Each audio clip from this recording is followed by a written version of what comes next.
Hello மக்களே, big பாஸோட முதல் promo release பண்ணிட்டாங்க. இந்த ப்ரோமோவில் நம்ம எதிர்பார்க்காத ஒரு விஷயம் நடந்திருக்கு. அதாவது அமித் பார்கவ் இது வரைக்கும் கோவப்பட்டு நான் பார்த்ததே கிடையாது. அது இந்தளவு கோவப்பட்டு பார்த்ததே கிடையாது.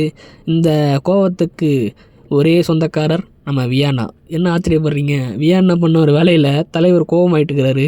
அந்தளவுக்கு வியானா ஒரு வேலையை பார்த்துட்டு இருக்கிறாங்க. என்னென்னா ஸ்கூல் டாஸ்க்குன்றதுனால இவங்க ஸ்கூல் பசங்களாம், அதாவது சின்ன பசங்கன்றதுனால ஹாஸ்டலில் இருக்கிறனால அவங்க வாத்தியாரோட ஷூ எடுத்து வச்சுட்டு மறைச்சி வச்சுருக்க மாதிரி அமித் பார்கவோட ஷூ எடுத்து மாற்றி வச்சுருக்காங்க போல இருக்குது. அவரும் எவ்வளோ கேட்டு கெஞ்சி பார்க்குறாரு, எதுவுமே கொடுக்கல. கடைசியில் வியானா அமித் சார் என்கிட்ட தான் இருக்குது அப்படின்னு சொல்லிட்டு அதை எடுத்து தர அவர் ஒரு கட்டத்தில் டென்ஷனாக என் ஷூ வச்சு கிடச்சிறாரு. ஏமா இதாமல் நான் காலையிலேருந்து கெஞ்சிக்கிட்டு இருக்கேன், கொடுத்துருக்க வேண்டியதானே அப்படின்னு சொல்லிட்டு அவங்க கேட்டுக்கிட்டு இருக்கேன். அதுக்கப்புறம் பிரஜன் என்ன சொல்கிறாருன்னா, இந்த மாதிரிலாம் பண்ணக்கூடாது, ஒருத்தவங்க ஹேர்ட் பண்ணிலாம் பண்ணாதீங்கன்னு சொல்லிட்டு அவர் சொல்கிறாரு.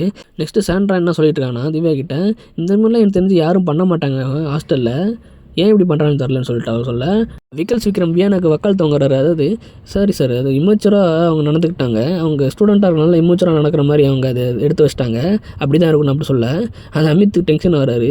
இது ஏங்க நான் அவ்வளோ நேரம் கெஞ்சுறேன், அப்போ கொடுக்காம இப்போ தூக்கி கொடுக்குறாங்க அப்படின்னு சொல்லிட்டு அவர் டென்ஷன் வராரு. இப்படியே இந்த சீன் போகுது. பார்வதி கடைசி என்ன சொல்கிறாங்கன்னா, இந்த பொண்ணு சரியில்லை, இப்படிலாம் பண்ணக்கூடாதுன்னு சொல்லிட்டு அவங்க சொல்கிறாங்க. இதோட இந்த ப்ரோமோ கட்டாவது என்ன நடக்குதுன்னு தெரில. வியன்னா போயிட்டு ஒருத்தர் டென்ஷன் ஆக்கி அவர் டென்ஷன் வச்சு ஊற்றி கடைசியில் வியன்னா வீட்டுக்குள்ளே உட்காந்து அழுதுகிட்டு இருக்காங்க. இதெல்லாம் இது தேவையா? இருக்கிறத ஒழுங்காக பண்ணிட்டு போகிறத விட்டுவிட்டு. ஆனால் இது ஸ்டூடெண்ட் மாரி தான் கணக்கில் வரும்னு நினைக்கிறேன். ஸ்டூடெண்ட் மாரி தூக்கி வச்சுக்கிட்டாங்க ஷூவை. ஆனால் இது எப்படி போகுதுன்னு தெரில. பார்ப்போம் என்ன நடக்குதுன்னு. இந்த மாதிரி நிறைய அப்டேட் தெரிஞ்சுக்க சேனல் சப்ஸ்கிரைப் பண்ணுங்க. அடுத்த வீடியோவில் பார்க்கலாம்.